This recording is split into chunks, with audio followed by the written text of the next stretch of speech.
বিসমিল্লাহির রহমানির রহিম। আসসালামু আলাইকুম।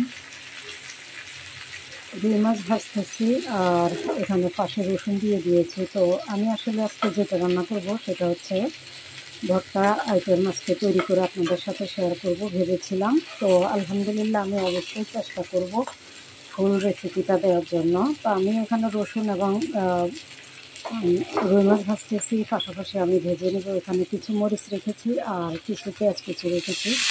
আমি সবগুলাই তেলের মধ্যে দিয়ে দেবো আর এটাও ভেজে নেব। আসলে আমি যেটা তৈরি করবো সেটা হচ্ছে বরবটি দিয়ে আমি আজকে ভর্তা তৈরি করব। তো বরবটিটাও আমি সিদ্ধ বসিয়ে দিয়েছি। বরবটিটা সিদ্ধ হয়ে গেলে আর মাছ ঠান্ডা করে নিয়ে মাছের কাঁটা বেছে নিয়ে আমি মূল যে ভর্তা রেসিপিটা সেটাও আমি চলে যাব।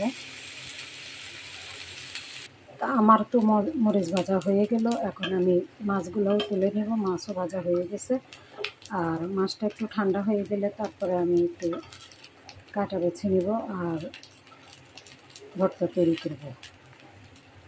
তো চুলাটা বন্ধ করে দিলাম। তো আমি ভর্তা বানানোর জন্য মাছের কাঁটা বেছে নিয়েছি আর এখানে মরিচগুলো দিয়ে দিয়েছি, মরিচ এবং রসুন পেঁয়াজ ভাজা। আমি এখন একটুখানি লবণ দিয়ে দিব। লবণ দিয়ে আমি এখন মরিচটাকে বেটে নিব।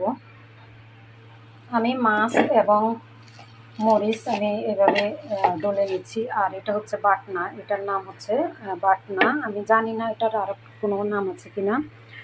তো এটা থাকলে যে সুবিধাটা হয়, আসলে পাটায় আর বসে বসে কষ্ট করে আর বানাইতে হয় না। আসলে ভর্তা তৈরি এখনও অনেক সহজ হয়ে গেছে আমি মনে করি এই বাটনাটা বের হওয়ার পরে। এটা উত্তরবঙ্গে গিয়ে আমি প্রথম দেখেছিলাম। তো এটা খুবই উপকারী একটা জিনিস আমি মনে করি। এখন দিয়ে দিলাম বরবটি, আর বরবটিও আমি এখন খুব ভালোভাবে বেটে নিব এটা দিয়ে, মাছের মতো এবং মরিচের মতো।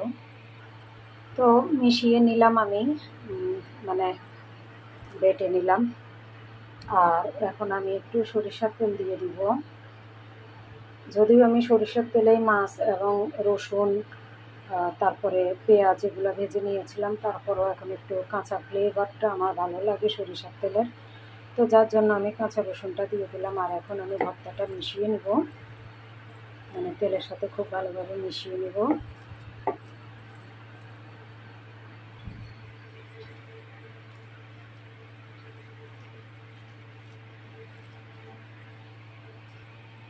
তো হয়ে গেল আমার দারুণ মজার ভর্তা। তো আমার এই ভর্তা রেসিপিটা যদি ভালো লাগে অবশ্যই আমার ইউটিউব চ্যানেলটি সাবস্ক্রাইব করবেন এবং আমার পেজটাকে ফলো করবেন। আর আমি জানি না এরকম একটা ভর্তা আইটেম থাকলে মাছ মাংস কারো লাগবে কিনা, মানে প্লেটে যদি এরকম একটা ভর্তা রেসিপি থেকে থাকে তাহলে কারো মাছ মাংস লাগবে কিনা আমি জানি না, আমার জানা নেই। যদি আমার মনে হয় না কারো লাগতে পারে, বিশেষ করে আমার তো লাগবেই না গরম ভাতের সাথে এরকম একটা ভর্তা রেসিপি থাকলে। তো আমি অনুরোধ করব, যদি ভালো লেগে থাকে আমার চ্যানেলটি সাবস্ক্রাইব করবেন এবং আমার পেজটাকে ফলো করবেন। আর কাঁচামরিচ এবং বরবটির ভর্তা আপনাদের কেমন লাগলো অবশ্যই কমেন্টস করবেন। আর সে পর্যন্ত ভালো থাকবেন আপনারা সবাই। আসসালামু আলাইকুম।